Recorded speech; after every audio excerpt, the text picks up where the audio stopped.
구약성경 사사기 3장 12절부터 30절까지 우리 교독하시겠습니다. 사사기 3장 12절부터 30절까지입니다. 이스라엘 자손이 또 여호와의 목전에 악을 행하니라. 이스라엘 자손이 여호와의 목전에 악을 행함으로 여호와께서 모압 왕 에글론을 강성케 하사 그들을 대적하게 하시매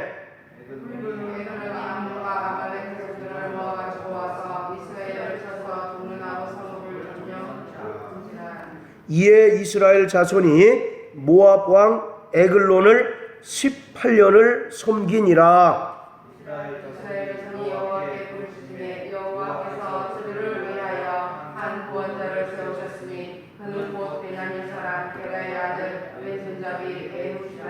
이스라엘 자손이 그를 의탁하여 모압 왕 에글론에게 공물을 바칠 때에 에훗이 장이 한 규빗 되는 좌우에 날선 칼을 만들어 우편 다리 옷 속에 차고 공물을 모압 왕 에글론에게 바쳤는데 에글론은 심히 비둔한 자리였더라.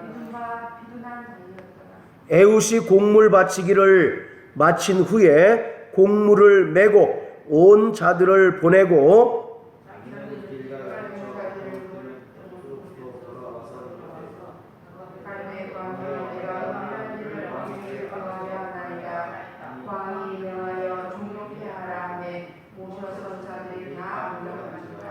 에훗이 왕의 앞으로 나아가니 왕은 서늘한 다락방에 홀로 앉아있는 중이라. 에훗이 가로되 내가 하나님의 명을 받들어 왕에게 고할 일이 있나이다 하매 왕이 그 좌석에서 일어나니 에훗이 왼손으로 우편 다리에서 칼을 빼어 왕의 몸을 찌르매 칼자루도 나를 따라 들어가서 그 끝이 등 뒤까지 나갔고 그가 칼을 그 몸에서 빼어내지 아니하였으므로 기름이 칼날에 엉기었더라. 에훗이 나간 후에 왕의 신하들이 와서 다락문이 잠겼음을 보고 가로되 왕이 필연 다락방에서 발을 가리우신다 하고 그들이 오래 기다리고 왕이 다락문을 열지 아니하니라. 열쇠를 취하여 온즉 자기 주가 이미 죽어 땅에 엎드러졌더라.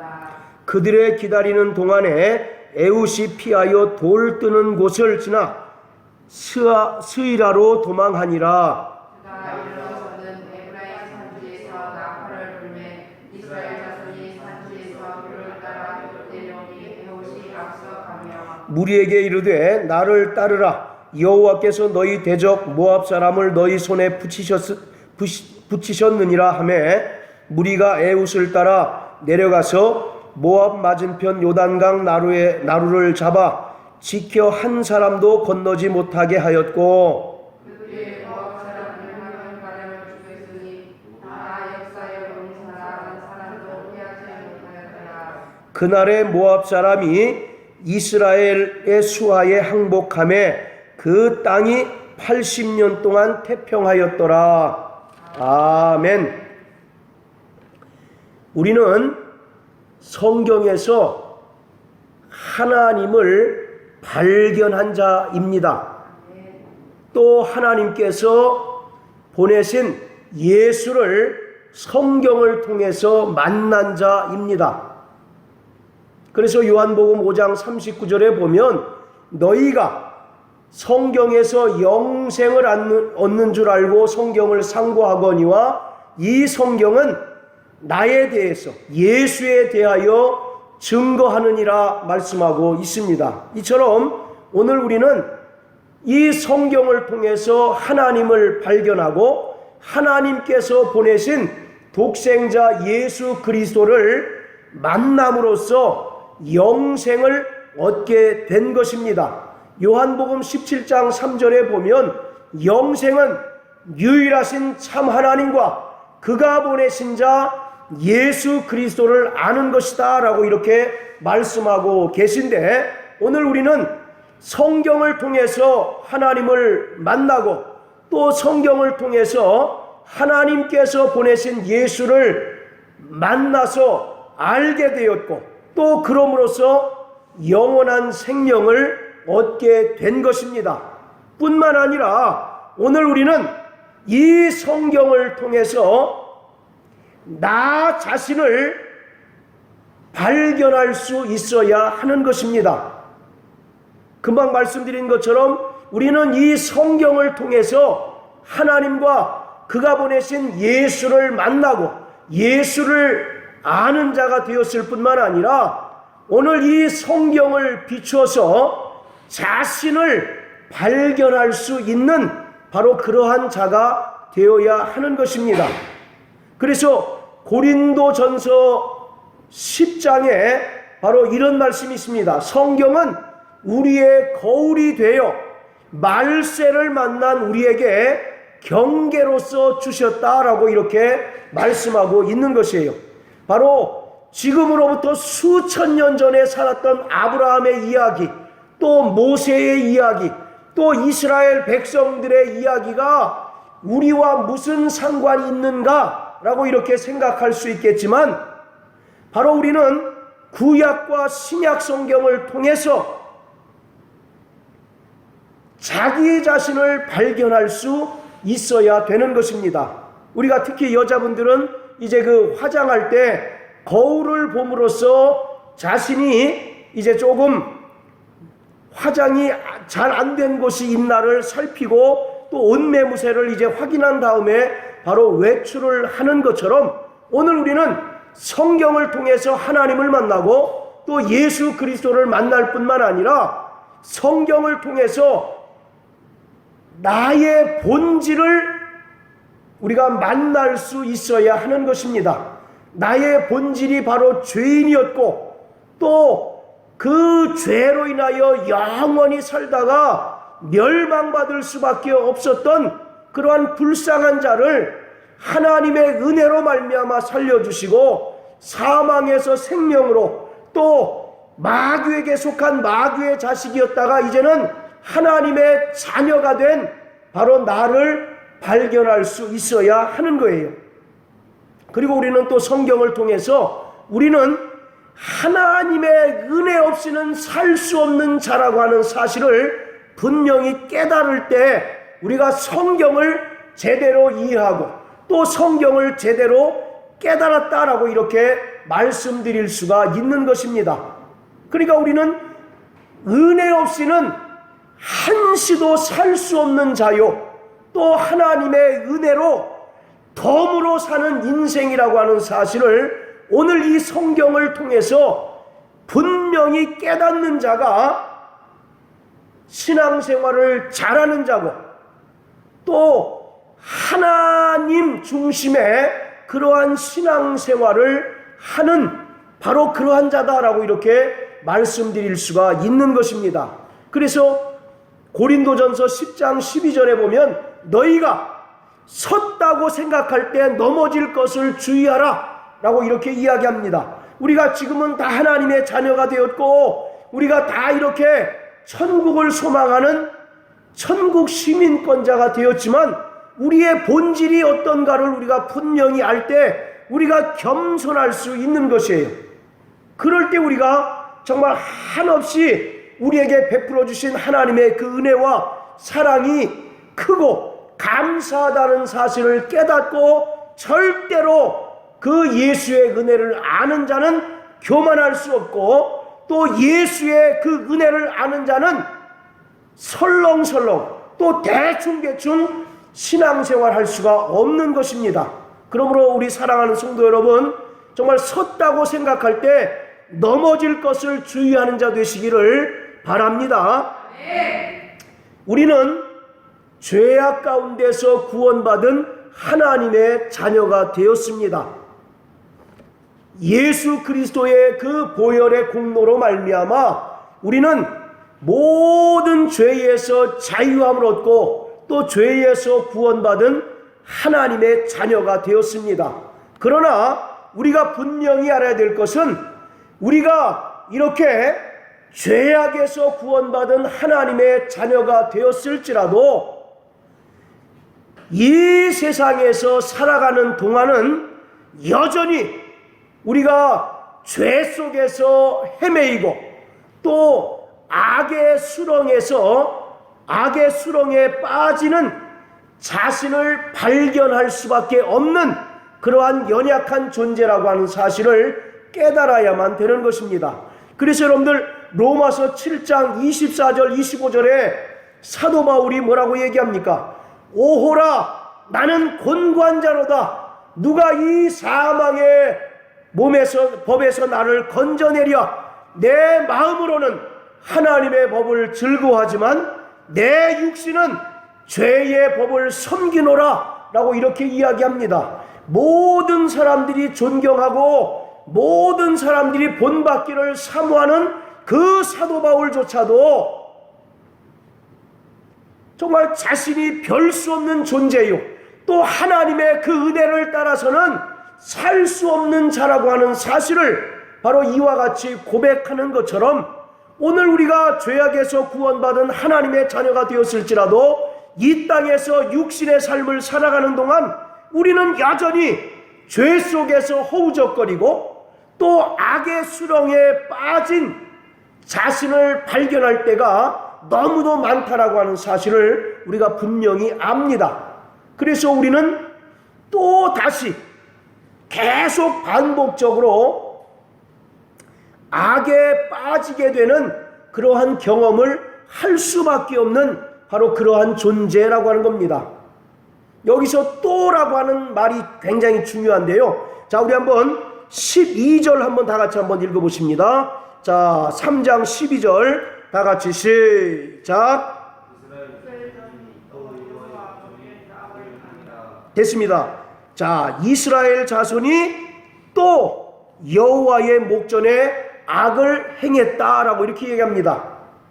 여기서 이 또라고 하는 단어는 이 사사기에서 계속 반복됩니다. 또다시 이런 말이 사사기에 굉장히 많이 나와요. 이게 무슨 말이냐면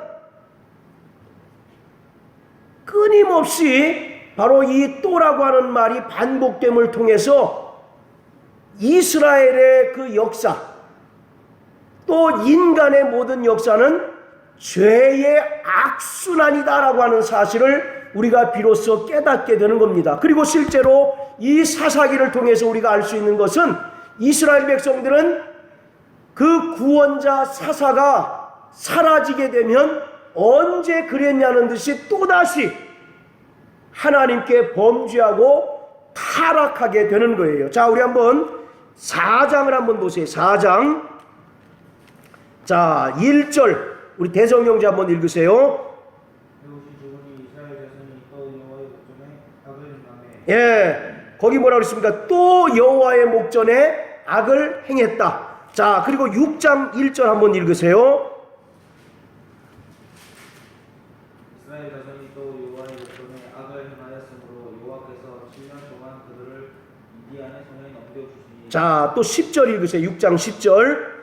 내가 또 너희에게 이르기를 나는 너희 하나님 여호와이니 너희가 거주하는 아무리 사람이 땅의 신들을 두려워하지 말라 하였으나. 예, 됐습니다. 이것처럼 이 사사기는 또 아니면 다시라고 하는 말이 계속 반복됩니다. 그러니까 이게 마치 다람쥐 쳇바퀴 돌듯이 이스라엘 백성들의 그 죄악의 악순환이 계속 반복되는 것을 이제 그 표현하고 있는 거예요. 그리고 이것은 비단 이스라엘 백성들만의 문제가 아니라 오늘을 살아가는 그리스도인들, 우리 모든 사람들의 문제이기도 하다라고 하는 사실을 우리가 깨달을 수가 있는 것입니다. 그러므로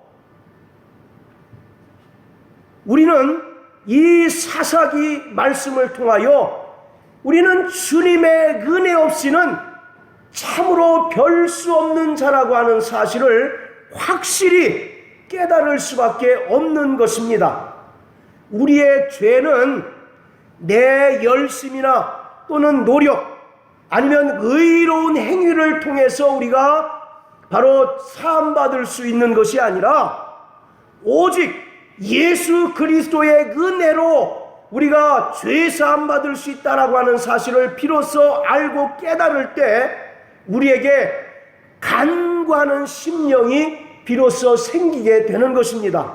스가랴서 12장 10절에 보면 스가랴 선지자를 통해서 하나님께서 말씀하시기를 내가 다윗의 거민에게 은총과 간구하는 심령을 부어주리니 저희가 바로 애통해 할 것이다 라고 이와 같이 말씀한 것처럼 우리는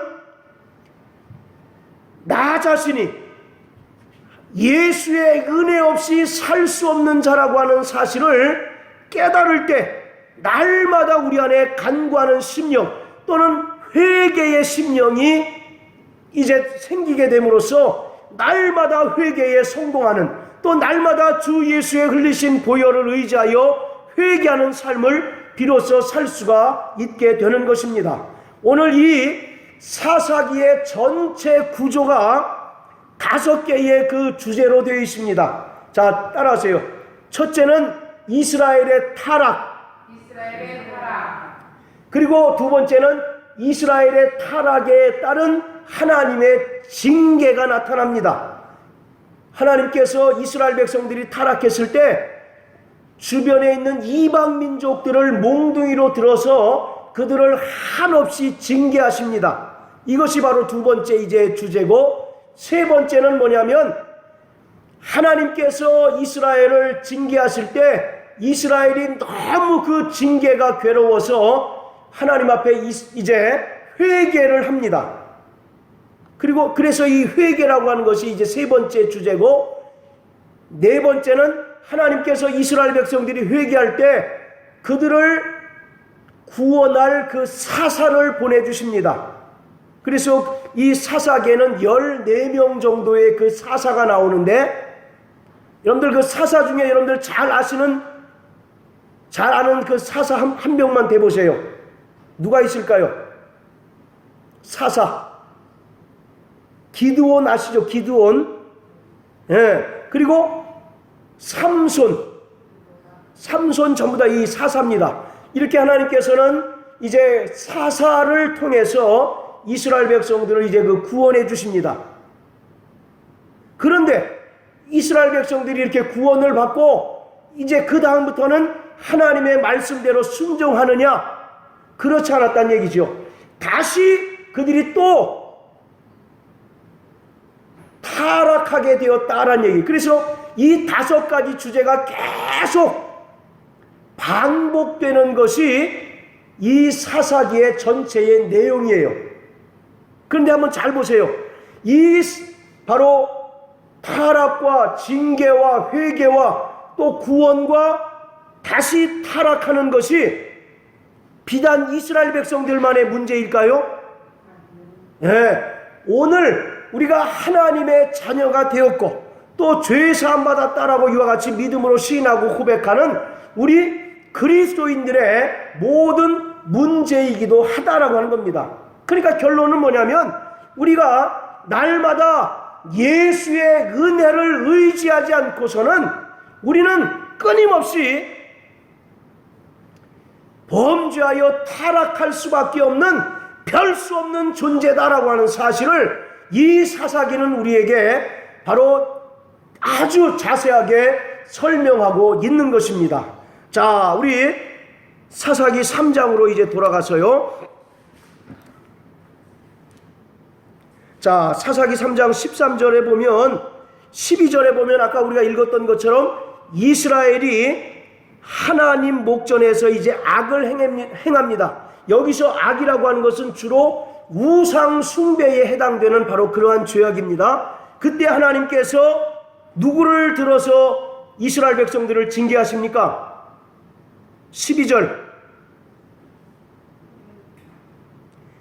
여호와의 목전에서 이스라엘 백성들이 악을 행할 때 모압 왕 에글론을 강성케 하셔서 이스라엘을 대적하게 하셨다라고 이렇게 얘기합니다. 자, 그래서 13절에 보면 이 모압 왕 에글론이라고 하는 그 사람이 암몬 사람들과 아말렉 자손들을 모아가지고 이스라엘을 쳐서 종려나무 성읍을 점령을 합니다. 자, 그런데 여기서 지금 이스라엘을 대적하고 있는 이 세 족속들, 모압 족속과 암몬 족속과 그리고 아말렉 족속은 본래는 이스라엘 사람들이었는데 이스라엘에서 그 떨어져 나간 이방 족속들입니다. 여러분들, 자, 여기 보세요. 모압하고 암몬 족속은 누구와 관련된 사람들입니까? 예, 아브라함의 그 조카인 롯의 두 딸이 있어요. 이 롯과 이제 그 두 딸이 서로 이제 그 결혼함으로써 생겨난 것이 모압 족속이고 암몬 족속입니다. 그리고 이 아말렉이라고 하는 족속은 또 누구와 관련됐느냐면 이삭에게 그 두 아들이 있죠. 자, 이삭에게 두 아들이 있어요. 하나는 에서라고 하는 큰 아들이 있고 또 하나는 바로 야곱이라고 하는 그 둘째 아들이 있는데 이 아말렉이라고 하는 사람은, 아말렉이라고 하는 족속은 이 에서의 그 아들인 엘리바스라고 하는 사람에게 이제 그 속한 사람입니다. 그러니까 바로 이 모압과 암몬과 아말렉 족속은 본래는 이스라엘 족속이었는데 그 이스라엘에서 떨어져 나간 바로 이방 족속이 모압과 암몬과 그 아말렉 족속이에요. 그런데 하나님께서는 그 범죄하여 타락한 이스라엘을 이 모압과 암몬과 이 아말렉 족속을 통해서 그들을 징계하십니다. 이것은 뭘 얘기하느냐면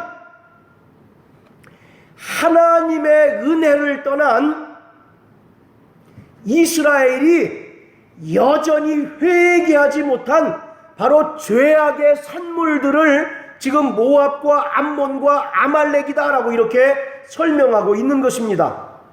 우리로 따지면 우리 안에 있는 죄의 속성들을 지금 성경은 모압 족속, 암몬 족속과 에글론 족속, 아말렉 족속 이렇게 이제 설명하고 있는 거예요. 그래서 하나님께서는 모압과 암몬과 이제 아말렉을 통하여 이스라엘을 괴롭게 하는 것처럼 오늘 우리가 정말 이제 끊임없이 이 세상에서 하나님의 자녀로 살아갈 때 갈등하게 되는 가장 큰 원인이 뭡니까? 내 안에 있는 죄의 속성들 때문에 그런 것 아니겠습니까? 내 안에 있는 시기와 질투와 분냄과 당짓는 것과 술수와 우상과 또 음란과 그 모든 이런 죄의 속성 때문에 우리는 끊임없이 갈등하고 이 땅에서 하나님의 자녀로 살아가는 데 있어서 괴로움을 당할 수밖에 없는 것이에요. 마찬가지로 오늘 이 모압과 암몬과 또 아말렉 족속은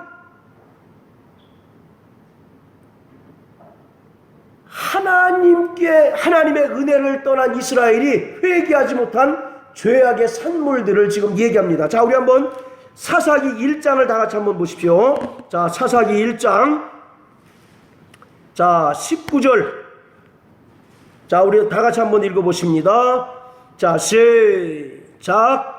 여호와께서 노아와 함께하심으로 그가 산지 거민들을 지었으나 골짜기에 있는 거민들은 자, 하나님께서는 가나안 땅에 들어가면 이방 족속들을 전부 다 멸망시킬 것을 말씀하고 계십니다. 그리고 실제로 이스라엘 백성들이 가나안 땅에 들어가서 많은 이방 족속들을 다 내어 쫓았어요. 그런데 내쫓지 못한 그런 이방 족속들이 있었다는 얘기입니다. 그런데 금방 읽었던 19절에 뭐라고 얘기하냐면 여호와께서 유다와 함께 하신 거로 그가 산지 거민들을 쫓아냈으나 골짜기 거민들은 쫓아내지 못했다라고 이렇게 얘기합니다. 자, 보세요. 산지에 사는 거민들은 쫓아냈죠. 그런데 골짜기에 사는 거민들은 어떻게 했습니까? 왜 못 쫓아냈습니까? 철병거가 있기 때문에. 그런데 한번 잘 생각해 보세요. 분명히 하나님께서 유다와 함께 하셨다라고 이렇게 얘기합니다. 그런데 철병거 때문에 못 쫓아냈다는 얘기는 그럼 하나님보다 철병거가 더 세다는 얘기입니까? 그럼 어떻게 이 말씀을 해석해야 됩니까? 안 믿고요? 어디 그런 말이 있습니까? 안 믿고. 분명히 하나님께서 유다와 함께 하셨는데, 그래서 산지거미는 쫓아냈는데 그 골짜기의 거미는 쫓아내지 못했다, 이렇게 얘기합니다. 그러니까 사람들은 하나님보다 이 요즘 말로 하면 그 탱크와 장갑차가 더 세다, 이렇게 이제 해석한다고요. 그 말이 아니라 지금 유다 사람들이 쫓아내지 못한 이유는 뭐냐면 철병거에 대한 탐심이 있었기 때문에 그렇습니다. 철병거를 고스란히 뺏어서 자기네들이 사용하려고 그들을 내쫓지 못한 거예요.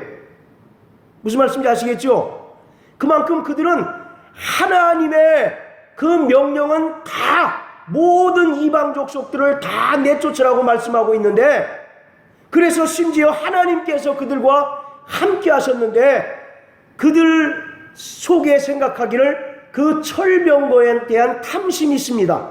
그래서 저 골짜기 거민들을 다 내쫓아버리면 그 철병거를 제대로 조종할 수 있는 조종사가 없다는 얘기죠. 그래서 그 골짜기 거민들은 쫓아내지 않고 그대로 두었다라고 이렇게 얘기합니다. 자, 그리고 그 1장 27절부터 36절도 계속 그와 같은 얘기를 하는 겁니다. 이스라엘 사람들이 쫓아내지 못한 그 족속들의 이름을 계속 나열하고 있는 거예요. 이건 뭘 얘기하냐면 우리 안에 있는 죄의 속성들을 얘기하는 겁니다. 과거에 우리 안에 예수 믿고 난 이후에도 여전히 우리 안에 남아있는 과거의 구습들, 과거의 성품들을 기록하고 있는 거예요. 오늘 우리는 다 침례 받으셨으면 아멘 하세요.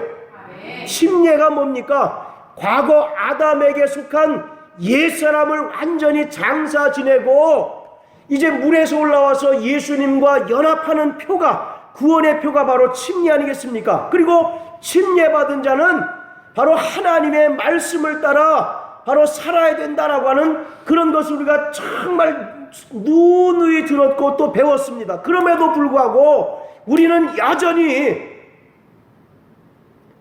은혜 받은 자, 또 하나님의 자녀로 살아가면서 과거의 그런 그 못된 성품들, 과거의 악한 습관들을 여전히 떨쳐내지 못하고 여전히 그 모습 그대로 살아가고 있는 오늘 우리를 발견할 수밖에 없다라고 이렇게 이야기하고 있는 겁니다. 그래서 하나님께서 타락한 이스라엘 백성들을, 자 다시 3장으로 돌아가서요, 모압과 암몬과 또 아말렉 족속을 통해서 그들을 징계하십니다. 자, 그래서 14절에 보면 이스라엘 사람들이 모압 자손을, 모압 왕 에글론을 몇 년 섬깁니까? 몇 년이요? 조금 부드럽게 자, 몇 년이요? 네. 여러분들 성경에서 18이라고 하는 것은 얽매였다라고 하는 그런 의미가 있어요. 누가복음 13장에 보면 무려 18년 동안이나, 이 발음하기가 굉장히 애매한데, 귀신 들려 앓고 꼬부라진 그 여자를 안식일에 고치는 내용이 나오죠. 그 여자가 지금 몇 년 동안 귀신 들려 있다고 말씀합니까? 예, 무려 18년 동안이나 귀신 들렸다라고 이렇게 얘기하고 있어요. 그 여자를 안식일에 이제 예수님께서 고치시니까 바리새인들이 와서 막 예수님을 비난하는 그러한 장면이 나옵니다. 자, 이와 같이 이스라엘 백성들이 모압 왕 에글론을 무려 18년 동안이나 이제 섬겼다는 얘기는 완전히 모압 왕 에글론에게 혹독한 지배를 받고 있는 바로 그러한 상태를 지금 설명하고 있는 것입니다. 그래서 이스라엘 백성들이 15절에 보면 하나님께 이제 비로소 회개합니다. 하나님, 우리가 잘못했습니다. 우리가 하나님의 정말 말씀을 순종하지 못하고 우상 숭배한 죄를 회개합니다. 하나님 앞에 정말 막 회개했을 때 하나님께서 누구를 보내주십니까? 15절에 보면 구원자를 세우셨으니 그 사람은 에훗이다 라고 이렇게 얘기합니다. 그런데 그 이 에훗이라고 하는 그 사사의 특징이 뭐냐면 왼손잡이, 왼손잡이. 자, 우리 15절 한번 읽으세요. 자, 15절 시작.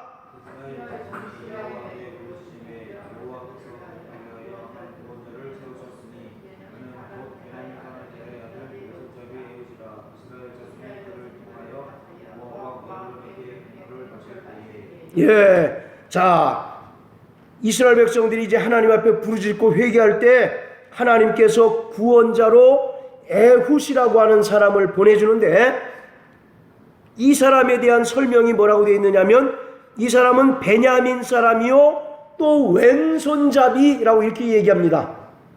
자, 여러분들 그 왼손잡이라고 하는 말에 이제 마음속으로 밑줄을 그십시오.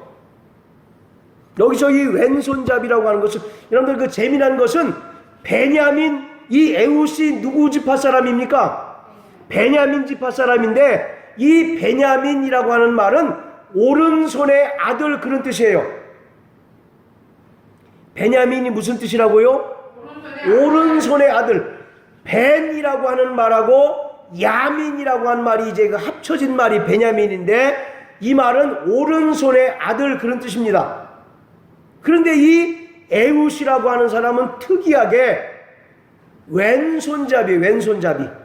이 말은 우리 성경에는 그냥 단순히 왼손잡이라고 이렇게 되어 있는데, 그 원문을 보면 오른손 사용을 제한당한 자, 이렇게 표현되어 있습니다.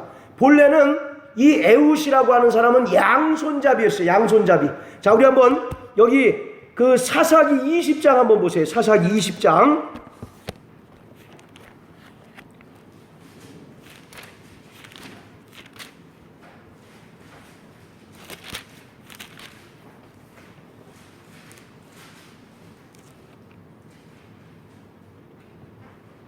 자, 16절 다 같이 시작. 이 모든 백성 중에서 택한 700명은 다 왼손잡이라.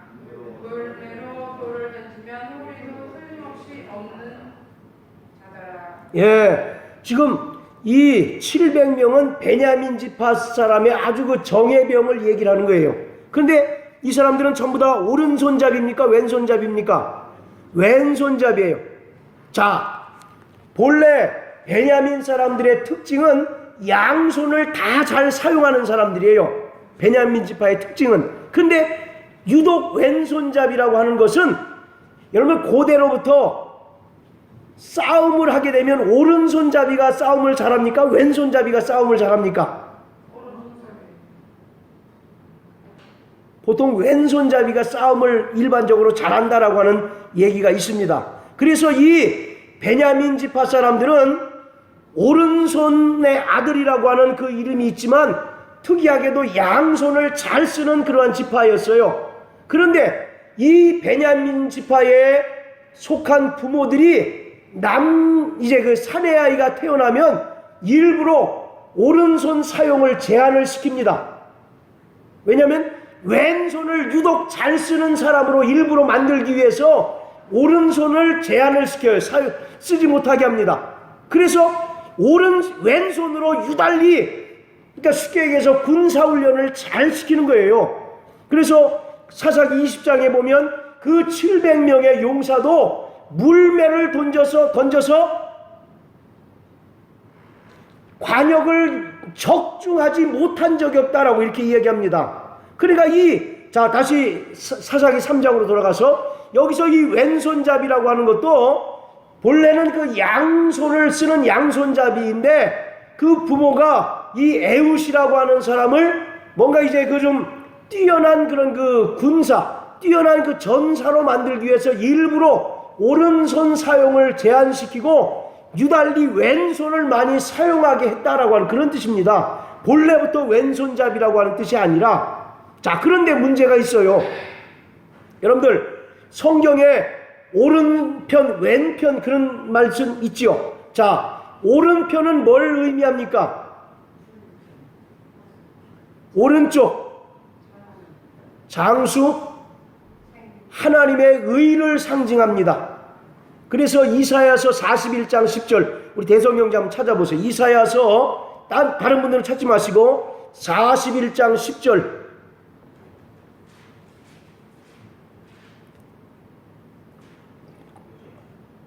이사야 41장 10절 두려워하지 말라 내가 너와 함께함이라 놀라지 말라 나는 내 하나님이 됨이라 내가 너를 굳세게 하리라 참으로 너를 도와주리라 참으로 나의 오른손이 너를 붙들리라. 예, 거기 뭐라고 얘기합니까? 의로운 오른손으로.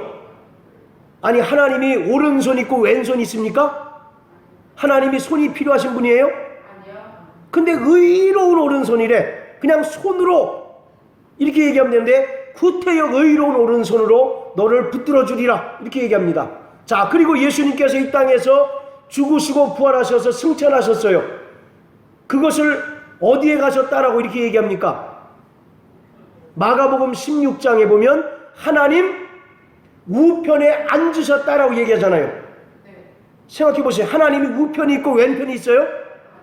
하나님이 동서남북이 필요합니까? 안 필요합니까? 안 필요하잖아요. 근데 왜 오른편 왼편이라고 얘기하냐면 오른편은 일반적으로 하나님의 의를 상징합니다. 그러면 왼편은 뭘 얘기를 합니까? 불의, 죄악을 일반적으로 상징하는 게 바로 왼편이에요. 그런데 이 에웃이라고 하는 사람은 하나님께서 구원자로 이스라엘에게 보내셨는데 하필이면 오른손잡이입니까? 왼손잡이입니까? 왼손잡이를 보내셨어요. 저 어릴 때만 해도 왼손으로 뭐 하면 혼납니까? 안 납니까? 혼났어요. 우리 김설자 집사님 왼손으로 뭐 글 쓰면은 부모님한테 혼나잖아요. 복달 안 한다고 그러잖아요. 복달 안 한다고. 그렇지 않습니까? 그래서 저 친구 중에 하나도 왼손잡이가 있었는데 그것 때문에 굉장히 고민하던 친구가 있어요. 집에 가면 아버지한테 그렇게 혼난대요. 야, 너 왜 복달 안 하게 왜 왼손으로 밥 먹느냐고. 그런데 그게 학교 가서도 아주 그 연세가 많으셨던 그런 그 할아버지 선생님이었는데 왼손으로 글 쓰니까 또 똑같은 얘기를 하더래. 너 왜 왼손으로 글씨를 쓰느냐? 오른손으로 바르게 써라. 이렇게 얘기한답니다. 얘기했대요. 그것 때문에 굉장히 그 친구가 스트레스를 많이 받았는데 바로 이와 같이 오른쪽이라고 하는 것은 하나님의 공의, 의로움을 상징하고 반대로 왼편이라고 하는 것은 불의 또는 죄악을 이제 상징하고 있는 거예요. 그런데 지금 하나님께서 이스라엘이 모압 왕 에글론에게 혹독하게 이제 징계를 당하고 괴롭힘을 당할 때 사사를 보내셨는데 그 사사가 하필이면 왼손잡이. 그런데 그 왼손잡이 사사가 뭘 잘 다루느냐면 칼을 잘 다루는 사람이었어요. 자, 16절 우리 다 같이 또 한번 읽습니다. 자, 16절. 자, 시작. 에웃이 장이 한 규빗 되는 좌우의 날선 칼을 만들어 우편 다리 옷 속에 차고. 자, 한번 생각해 보세요. 왼손을 잘 쓰는 사람인데 지금 칼을 어디다 숨겼습니까? 일반적으로 생각하면 어느 쪽에 숨겨야 돼요? 왼쪽 다리에 숨겨야 되잖아요. 네. 그런데 이 에웃이라고 하는 사람은 좌우에 날선 검을 만들어서 우편 다리에 숨겼다라고 이렇게 얘기합니다. 그러니까 다른 사람들이 어떤 의심을 안 사기 위한 그러한 이제 행동이죠. 자, 그리고 이 바로 에웃이라고 하는 사람이 이제 어떤 일을 담당했느냐면 모압 왕 에글론에게 공물을 바치는 조공을 바칠 때 그것을 관리하고 감독하는 그러한 사람이었어요. 그래서 그가 이제 모압 왕 에글론에게 가가지고 어떤 일을 하느냐면 자 20절 21절 다 같이 이제 읽습니다. 자, 시작.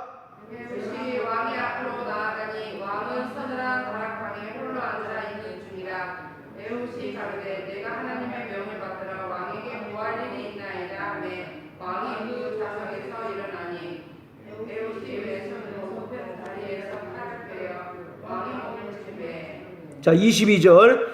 팔자루로 나를 따라 들어가서 그 끝이 등 뒤까지 나갔고 그가 칼을 몸에서 멸지지 아니하였으므로 기름이 칼날에 옮겨더라. 예. 이 모압 왕 에글론은 바로 17절에 보면 심히 비둔한 자였다 이렇게 얘기합니다.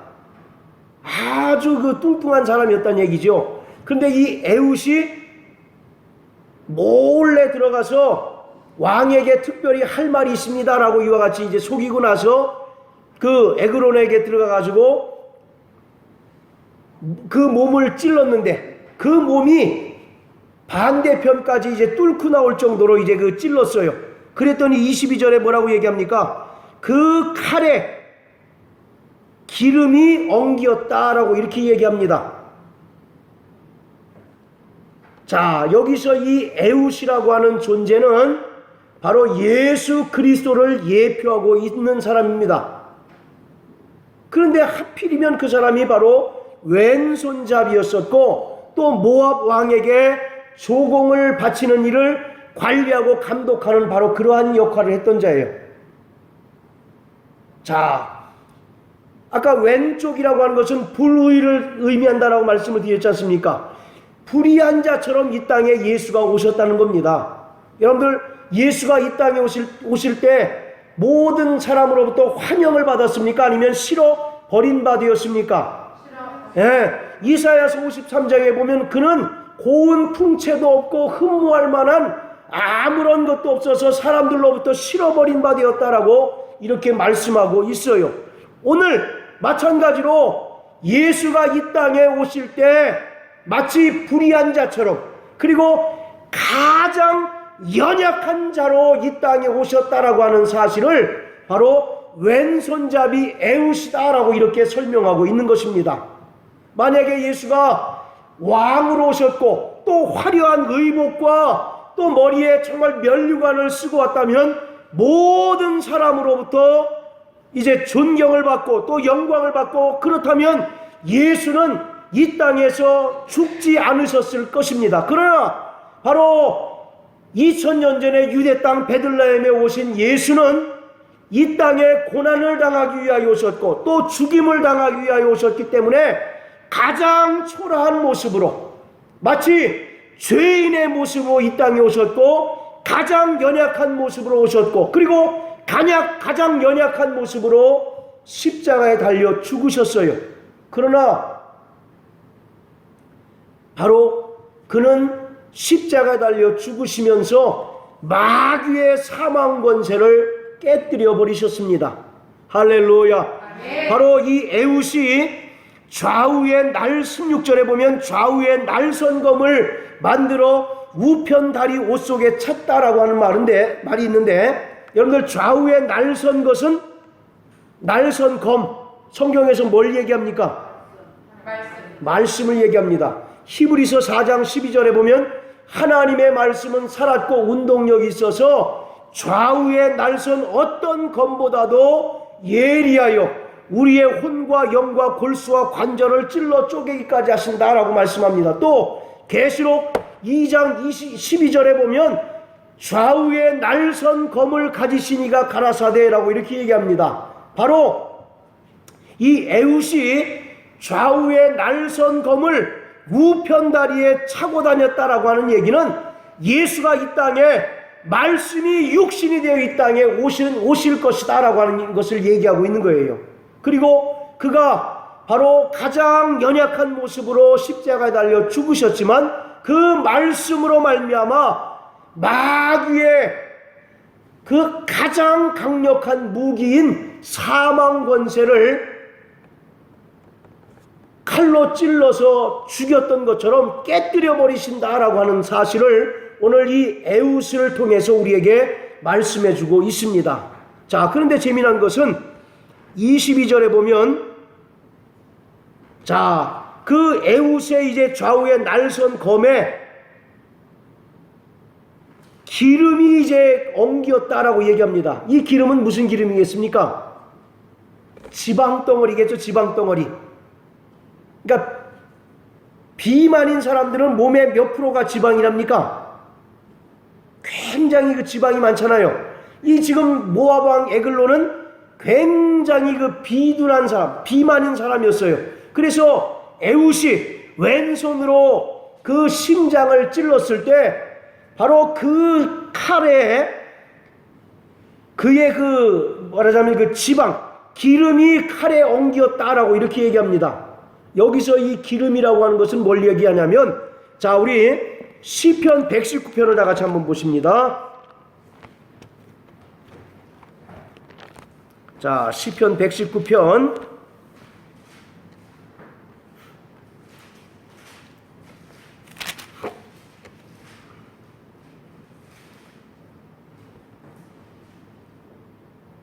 자, 70절 다 같이 읽습니다. 시작.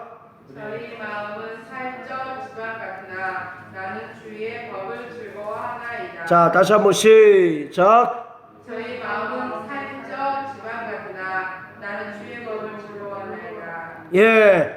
자, 여기서 이 지방이라고 하는 단어가 나오는데, 아까 그 사사기 3장에 그 칼에 기름이 이제 엉겼다 할 때 그 기름하고 똑같은 단어를 지금 쓰고 있는 거예요. 그러니까 바로 이 지방이라고 하는 것은 또 이제 그 에그론의 그 기름이라고 하는 것은 뭘 얘기하느냐면, 이 땅의 풍요와 사치로 인해서 하나님을 떠난 사람들의 그 우둔한 마음을 지금 기름으로 표현하고 있습니다. 그것을 바로 에웃이 좌우에 날선 검으로 찔러버렸다라고 이렇게 성경은 얘기합니다. 이건 뭘 얘기하느냐면, 우리 안에 있는 모든 죄의 속성들 또는 인본주의를 하나님의 말씀으로 제거해야 될 것을 우리에게 말씀하고 있습니다. 여러분들, 우리 안에 죄의 속성이 있습니까? 없습니까? 네, 너무나 많죠. 그것이 마치 여러분들 그 놀이터에 가면 그 두더지 아시죠? 두더지. 망치로 아무리 두들겨도 그 두더지는 어떻게 됩니까? 계속 올라오잖아요. 그것처럼 우리가 정말 성령 충만할 때는 내가 죄의 속성을 다스렸다라고 이와 같이 이야기할 수 있지만, 우리가 또 세상에서 살아가는 동안 어느 틈엔가 우리에게서 정말 죄의 속성들이 정말 이제 그 나타남으로 인해서 우리가 하나님의 뜻대로 살기보다는 내 육체의 소욕대로 살 때가 너무나 많아요. 어떻습니까? 저만 그렇습니까? 아니면 여러분들도 그렇습니까? 네, 그렇잖아요. 그것을 이길 수 있는 방법을 오늘 이 사사 에웃이 우리에게 알려주고 있는 것입니다. 무엇으로 이길 수 있다는 얘기입니까? 좌우에 날선 검으로만 우리의 모든 죄의 속성들, 우리 안에 끊임없이 솟구쳐 오르는 시기와 질투와 또 분냄과 당짓는 것과 또 우상 숭배하고자 하는 모든 속성들을 유일하게 이길 수 있는 방법은 뭐밖에 없다는 얘기예요? 하나님의 말씀으로밖에 없다는 얘기입니다. 그거 외에는 우리가 죄의 속성을 정말 이길 수 있는 방법이 전무하다라고 해도 결코 과언이 아닌 것입니다. 오늘 예수가 이 땅에 오셔서 좌우에 날선 검으로 하나님의 말씀을 통해서 마귀의 사망 권세를 깨뜨려 버렸던 것처럼, 오늘 우리 모든 그리스도인들도 이 땅에 살아가는 동안 우리가 육체가 있기 때문에 우리 안에 끊임없이 바로 죄의 속성이 솟구쳐 오릅니다. 평상시에는 우리가 정말 경건하고 또 정말 신령한 사람처럼 이제 되지만, 바로 생각되지만, 어느 틈엔가 우리 안에 죄의 속성이 나타남으로써 남을 미워하게 되고 시기하게 되고 질투하게 되고 또 성내게 되고 또 이제 갖가지 바로 세상적인 그런 죄를 저지를 수밖에 없는 것이에요. 그래서 사도 바울도 오호라 나는 곤고한 자다라고 이와 같이 고백했던 것처럼 정말 우리도 모두 바로 정말 별 수 없는 자요, 또 정말 하나님의 은혜 외에는 살 수 없는 그런 자인 것을 깨닫고 또 주의 말씀을 통해서 바로 우리 안에 있는 모든 죄의 속성들, 또 우리 안에 있는 바로 영적인 비만들을 과감하게 제거하시는 저와 여러분들 되시길 주의 이름으로 축원합니다. 아멘. 정말 여러분들 육체가 살찐 것도 문제이지만 우리 안에 바로 우리의 영혼이 비만인 것은 더 큰 문제라고 하는 것을 우리가 분명히 깨닫게 되시길 바랍니다. 정말 이 여러분들 세상적으로 비만인 사람은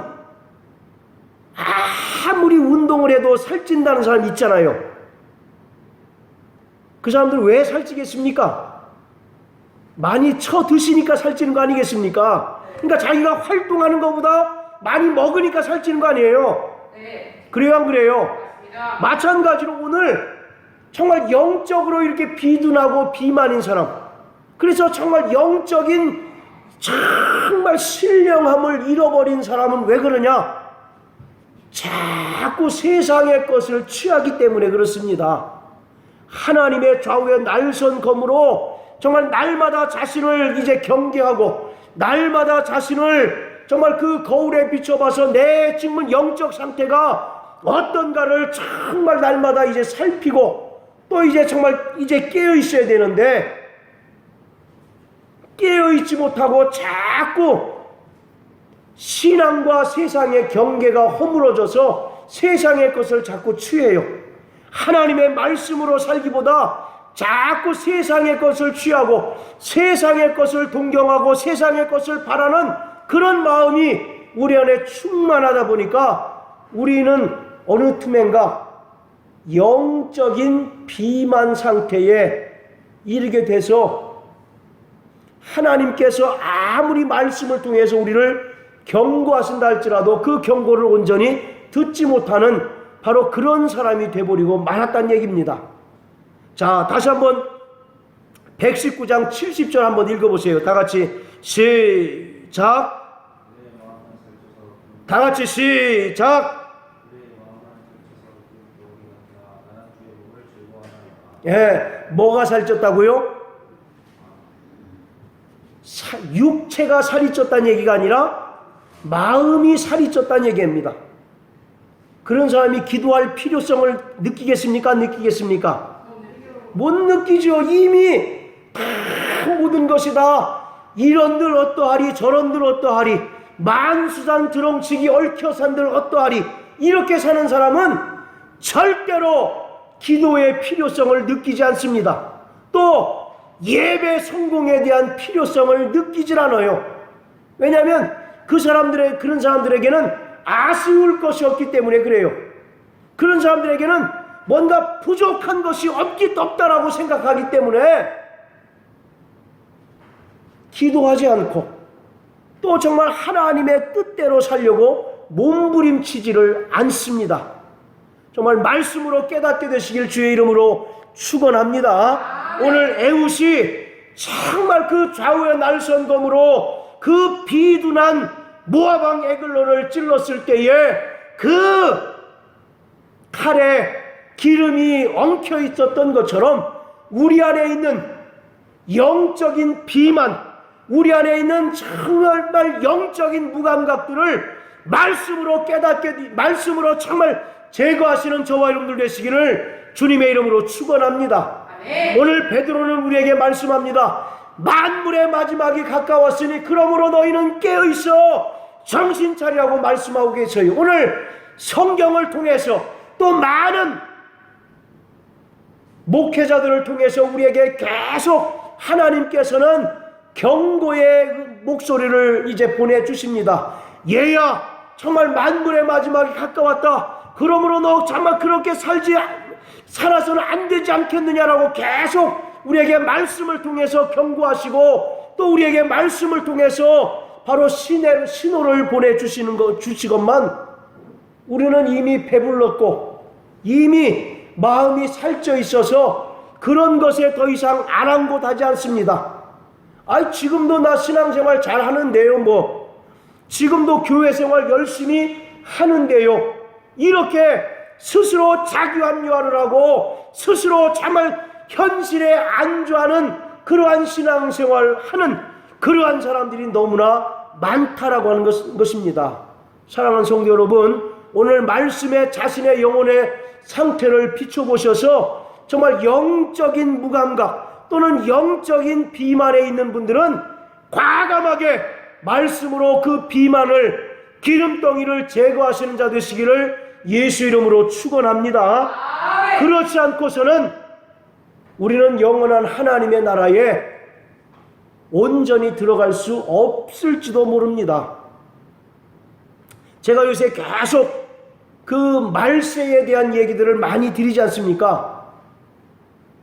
공연히 여러분들을 괜히 겁박하기 위해서 하는 것이 아니라 여러분들도 아시잖아요. 지금 이 세상에서 일어난 현상들이나 징조들, 그것들이 모두 다 성경에 기록되어진 예언의 말씀들이 하나하나 이루어지고 있다라고 하는 사실을 우리는 실감하고 또 깨닫지 않습니까? 그래서 결국은 정말 주님의 재림과 마귀의 영원한 멸망이 참으로 가까웠다라고 하는 사실을 우리가 알고 있어요. 그것을 알면서도 나 신앙생활 잘하는데, 나 기도생활 잘하고 헌금 생활 잘하고 교회 생활 잘하는데 나는 만사 부려 튼튼이야 라고 이렇게 잘못 생각하는 사람들이 있을 수 있다라고 하는 얘기입니다. 자, 우리 마지막으로 계시록 3장을 한번 읽어보십니다. 자,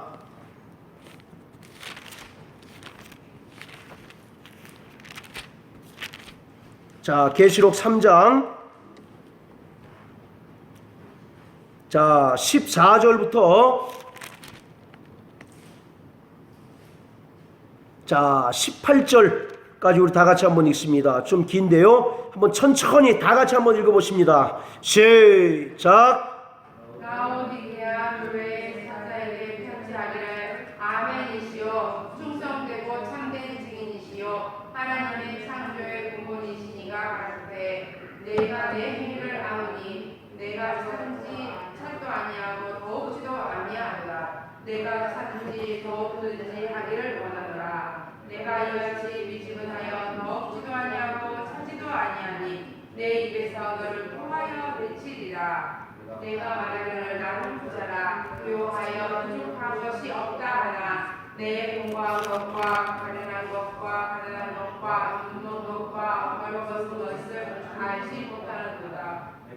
내가 너를 보나노니 내게서 불로 연단한 금물을 사서 유용하게 하고 흰옷을 사서 입어 벌거벗은 수치를 보이지 않게 하고 안약을 사서 눈에 발라 보게 하라. 자, 20절까지 읽습니다. 물은 내가 사랑하는 자를 책망하여 징계하노니 그러므로 내가 열심을 내라 회개하라. 볼지어다 내가 문 밖에 서서 두드리노니 누구든지 내 음성을 듣고 문을 열면 내가 그에게로 들어가 그로 더불어 먹고 그는 나로 더불어 먹으리라. 할렐루야. 20절에 볼지어다 내가 문 밖에 서서 두드리노니, 이 말은 재림의 임박성을 설명하고 있는 겁니다. 지금 주님께서 문 밖에서 지금 막 노크하고 계시는 거예요. 그 문이 활짝 열리기만 하면 이제 주님께서 이제 재림하시겠다는 얘기입니다. 그만큼 뭐가 가깝다는 얘기입니까? 주님의 재림이 가까워 있다는 얘기예요. 그러므로 너는 19절에 보면 내가 사랑하는 자를 책망하여 징계하노니 그러므로 열심을 내라 회개하라. 할렐루야.